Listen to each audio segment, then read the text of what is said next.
Kidnapped by Robert Louis Stevenson. Chapter 6. What Befell at the Queen's Ferry. As soon as we came to the inn, Ransom led us up the stair to a small room with a bed in it, and heated like an oven by a great fire of coal.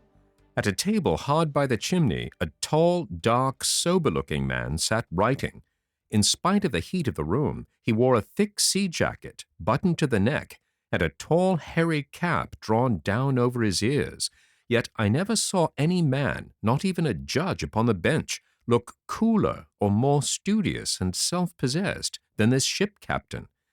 He got to his feet at once, and coming forward, offered his large hand to Ebenezer. "I am proud to see you, Mr. Balfour," he said in a fine, deep voice, "and glad that ye are here in time. The wind's fair, and the tide's upon the turn. We'll see the old coal bucket burning on the Isle of May before tonight." "Captain Hoseason," returned my uncle, "you keep your room unco hot." "It's a habit I have, Mr. Balfour," said the skipper. "I'm a cold rife man by my nature. I have a cold blood, sir. There's neither fur nor flannel, no, sir, nor hot rum will warm up what they call the temperature, sir. It's the same with most men that's been carbonadoed, as they call it, in the tropic seas." "Well, well, Captain," replied my uncle, "we must all be the way we're made."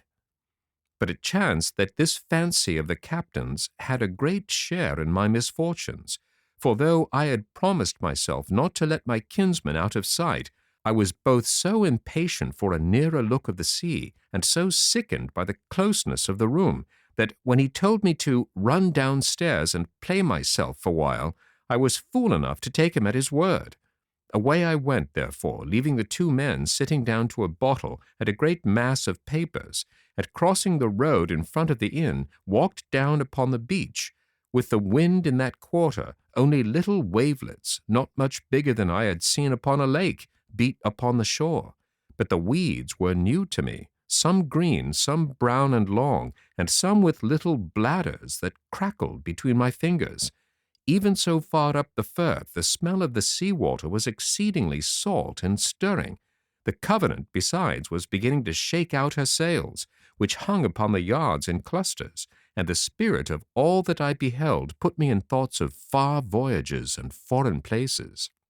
I looked, too, at the seamen with the skiff, big brown fellows, some in shirts, some with jackets, some with colored handkerchiefs about their throats, one with a brace of pistols stuck into his pockets, 2 or 3 with knotty bludgeons, and all with their case knives. I passed the time of day with one that looked less desperate than his fellows, and asked him of the sailing of the brig. He said they would get under way as soon as the ebb set, and expressed his gladness to be out of a port where there were no taverns and fiddlers, but all with such horrifying oaths that I made haste to get away from him. This threw me back on Ransom, who seemed the least wicked of that gang, and who soon came out of the inn and ran to me, crying for a bowl of punch. I told him I would give him no such thing, for neither he nor I was of an age for such indulgences. "But a glass of ale you may have, and welcome," said I. He mopped and mowed at me, and called me names, but he was glad to get the ale, for all that, and presently we were set down at a table in the front room of the inn, and both eating and drinking with a good appetite. Here it occurred to me that, as the landlord was a man of that county, I might do well to make a friend of him. I offered him a share, as was much the custom in those days, but he was far too great a man to sit with such poor customers as Ransom and myself, and he was leaving the room when I called him back to ask if he knew Mr. Rankeeler. "Hoot, aye," says he, "and a very honest man. And oh, by the by," says he, "was it you that came in with Ebenezer?" And when I had told him yes, "He'll be no friend of his?" he asked, meaning in the Scottish way that I would be no relative. I told him no, none. "I thought not," said he, "and yet ye have a kind of look of Mr. Alexander." I said it seemed that Ebenezer was ill seen in the country. "Nae doubt," said the landlord. "He's a wicked old man, and there's many would like to see him journeying in the rope. Janet Clouston, and many more that he has harried out of house and home. And yet he was once a fine young fellow, too. But that was before the report gaed abroad about Mr. Alexander that was like the death of him." "And what was it?" I asked.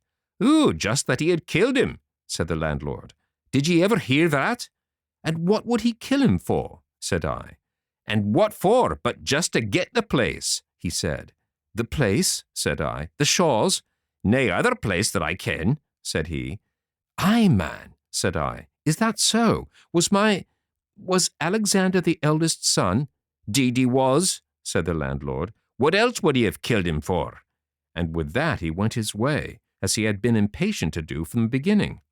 Of course, I had guessed it a long while ago, but it is one thing to guess, another to know, and I sat stunned with my good fortune, and could scarce grow to believe that the same poor lad who had trudged in the dust from Ettrick Forest not 2 days ago was now one of the rich of the earth, and had a house and broad lands, and might mount his horse tomorrow. All these pleasant things and 1,000 others crowded into my mind as I sat staring before me out of the inn window, and paying no heed to what I saw, only I remember that my eye lighted on Captain Hoseason down on the pier among his seamen, and speaking with some authority, and presently he came marching back towards the house, with no mark of a sailor's clumsiness, but carrying his fine tall figure with a manly bearing, and still with the same sober, grave expression on his face. I wondered if it was possible that Ransom's stories could be true, and half disbelieved them, they fitted so ill with the man's looks. But indeed he was neither so good as I supposed him, nor quite so bad as Ransom did, for, in fact, he was 2 men, and left the better one behind as soon as he set foot on board his vessel. The next thing, I heard my uncle calling me, and found the pair in the road together. It was the captain who addressed me, and that with an air, very flattering to a young lad, of grave equality. "Sir," said he, "Mr. Balfour tells me great things of you, and for my own part I like your looks. I wish I was for longer here, that we might make the better friends, but we'll make the most of what we have. Ye shall come on board my brig for half an hour, till the ebb sets, and drink a bowl with me." Now I longed to see the inside of a ship more than words can tell, but I was not going to put myself in jeopardy, and I told him my uncle and I had an appointment with a lawyer. "Aye, aye," said he. "He passed me word of that. But, ye see, the boat'll set ye ashore at the town pier, and that's but a penny stone cast from Rankeeler's house." And here he suddenly leaned down and whispered in my ear, "Take care of the old fox. He means mischief. Come aboard till I can get a word with ye." And then, passing his arm through mine, he continued aloud, as he set off towards his boat, "But come, what can I bring ye from the Carolinas? Any friend of Mr. Balfour's can command. A roll of tobacco, Indian feather work, a skin of a wild beast, a stone pipe, the mockingbird that mews for all the world like a cat, the cardinal bird that is as red as blood. Take your pick, and say your pleasure." By this time we were at the boatside, and he was handing me in. I did not dream of hanging back. I thought, the poor fool, that I had found a good friend and helper, and I was rejoiced to see the ship.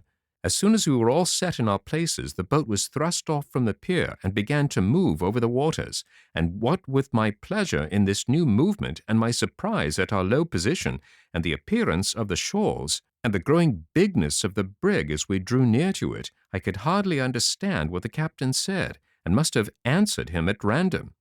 As soon as we were alongside, where I sat fairly gaping at the ship's height, the strong humming of the tide against its sides, and the pleasant cries of the seamen at their work, Hoseason, declaring that he and I must be the first aboard, ordered a tackle to be sent down from the main-yard. In this I was whipped into the air and set down again on the deck, where the captain stood ready, waiting for me, and instantly slipped back his arm under mine. There I stood some while, a little dizzy with the unsteadiness of all around me, perhaps a little afraid, and yet vastly pleased with these strange sights, the captain meanwhile pointing out the strangest, and telling me their names and uses. "But where is my uncle?" I said suddenly. "Aye," said Hoseason, with a sudden grimness, "that's the point."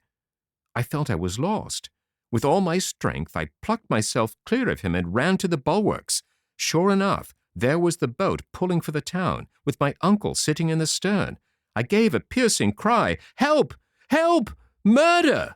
so that both sides of the anchorage rang with it, and my uncle turned round where he was sitting and showed me a face full of cruelty and terror. It was the last I saw.